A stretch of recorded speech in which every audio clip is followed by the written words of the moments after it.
I was just talking to a surgeon who does transplantation at my medical center.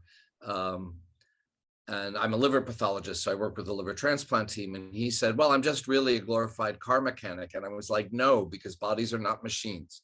Therefore, you are not a mechanic. People talk about bioengineering, and biology isn't engineered, it's cultivated. You don't engineer a farm, you don't engineer an ecosystem, you cultivate them. So our language comes from this idea that the world is a machine, and that's faulty.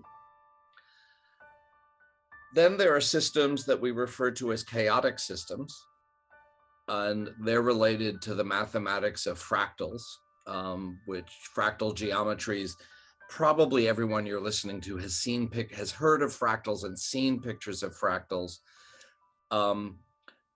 The shapes of snowflakes, the crystallizing patterns, the way trees branch, that's similar to the way rivers branch, that's similar to the way blood vessels branch in our bodies, the shapes of clouds, the granularity of a coastline. And one of the things about such structures and systems that organize themselves that way is that they're scale invariant.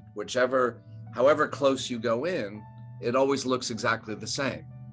So when you're flying in a cloud and you see yourself coming towards a cloud, it's hard to know how far you are from the cloud, because as you go in closer and closer, you just see more cloud looking like cloud. There's nothing against which you can assess scale. And so much of the world organizes itself in that way, and weather patterns organize themselves that way, for example. And our ability now, compared to 40 years ago, for how we can make weather predictions. It used to be hours in advance you'd have some accuracy. Now it's days in advance, sometimes weeks in advance.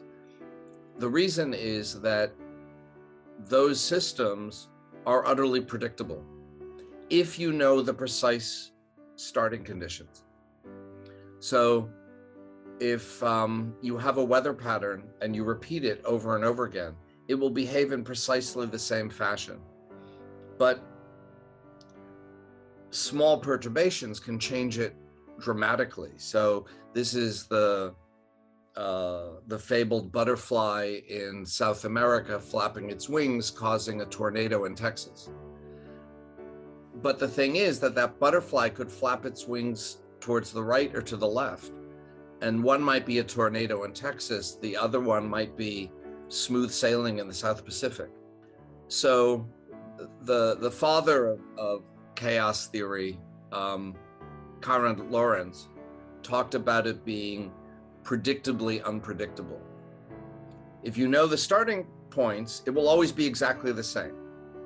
If there are slight perturbations, it will be different, but it will be different in a way that you can model using using fractal geometry, so you can see what the range of possibilities are. So there's unpredictability that comes into the system, not machine-like, but not exactly free and random either. When that was being studied in the 1970s, there were some investigators, one of them, most importantly, Chris Langton, who was the guy who came up with the phrase artificial biology, artificial life. And he noticed that if you model living systems, that you can have in a landscape of order and disorder within a computer model, we're speaking sort of a mathematical landscape, that some places would be perfectly ordered, like a machine. Some places would be completely disordered, like molecules in a gas, totally random. And then you'd have other areas that looked like fractal chaos. But when you moved this mathematical probe to see what kind of order existed within this mathematical landscape, as you approach from order towards chaos, there's a zone where suddenly the computer model starts producing behaviors and actual geometric forms that look like living things. And this turned out to be the realm of complexity.